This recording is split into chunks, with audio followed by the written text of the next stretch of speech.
السلام عليكم ورحمة الله وبركاته. معكم دكتور عرفان المصري على موقع كرة القدم السورية. رح أحكي هلأ على موضوع كتير حلو. موضوع لاحظته أنا على اللاعب السوري، إنه بيخاف اللاعب السوري كتير من الدورانات، مناورات، خصيصا مناورات والدورانات. لنفرض أنه أنا بدي أعمل مناورة، مثلا شفت النقطة هاي، بدي أروح لهاي النقطة. مثلا أنا صدري هون هيك للأمام وظهري هون للخلف، فبروح أنا هيك، بروح، فبضل صدري للأمام وظهري للخلف لهالنقطة هاي. فوقت بدي أشوف مثلا لقيت عائق هوني وبدي أرجع،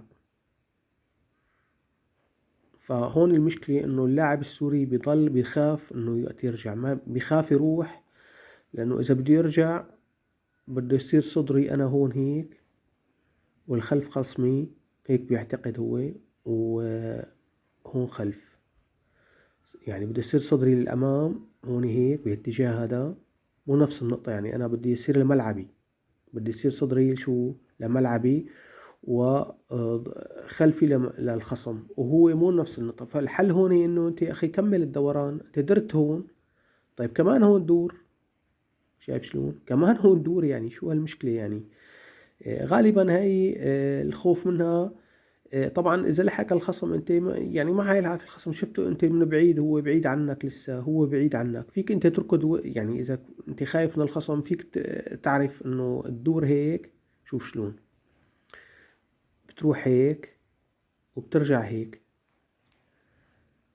فانت بعيونك بالنظر الجانبي بتعرف انه هو هون ولا هون، وبتدور حسب الجهة المعاكسة. مهم انه انت يكون صدرك شو لملعب الخصم وظهرك لملعبك.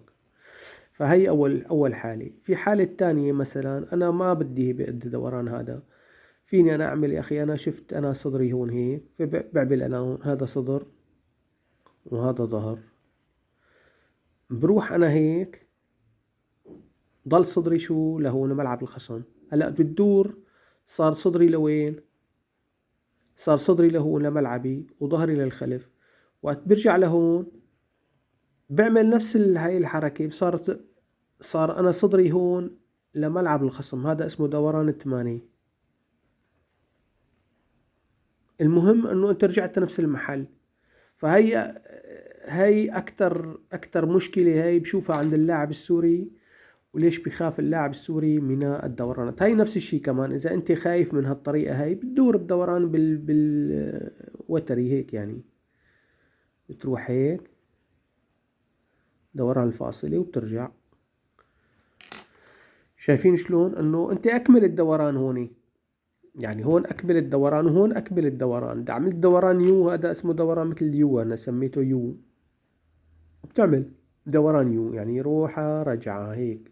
شايف شلون؟ نفس الشي هوني. الحركات كلها يا شباب نفس الشي، اذا كان بدك تعمل دوران ضد اثنين ولا. شايف شلون؟ يعني هلا شوفي كمان في له حلول. مثلا فيك انت مثلا تروح تعمل مثلا درت انا هيك. شايفين شلون درت لهون هيك؟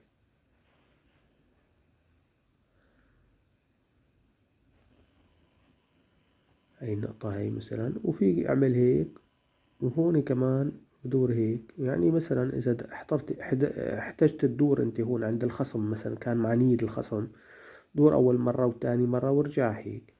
شايف شلون؟ إذا شفت الخصم عنيد مثلا، كبر له دائرة الدوران. يعني أنت لأنه هو رح يدور على محيطك، فتدور أول مرة أنت رحت أنت هيك درت. شايف شلون؟ رجعت هيك وبعدين كملت لهيك مثلا. هو مثلا بجوز يرهق يتعب يرجع. شايفين شلون؟ هيك هكذا. وطبعا انت بدك تتدرب انه انت ترفع راسك وقت الدوران. دائما حاولوا رفع الرأس وقت الدورانات هاي كلها، رفع الرأس، يعني جربوها وانتم رافعين رأسكم. شكرا لكم كتير، ان شاء الله تكونوا استفدتوا، والسلام عليكم ورحمة الله وبركاته. وتأكدوا من النظر الجانبي. كل الدورانات هاي بدك تكون اللاعب متأكد انه هو عم يدور وهو ينظر جانبيا، يعني شايف اللي جنبه يمينه ويسار، خصيصا اليسار. خصيصا نقطة ضعف اللاعب بشكل عام، إذا كان يميني ما بيشوف كتير على اليسار، وإذا كان يسراوي كمان ما بيشوف يعني ما بيركز كتير على اليمين. فحاولوا إنه أنتوا هاي الفكرة تكون واضحة بذهن اللاعب التدريبي وواضحة بذهن المدرب. شكرا لكم كتير، إن شاء الله تكونوا استفدتوا، وإن شاء الله نشوف مناورات يعني بالفترات القادمة. السلام عليكم ورحمة الله وبركاته.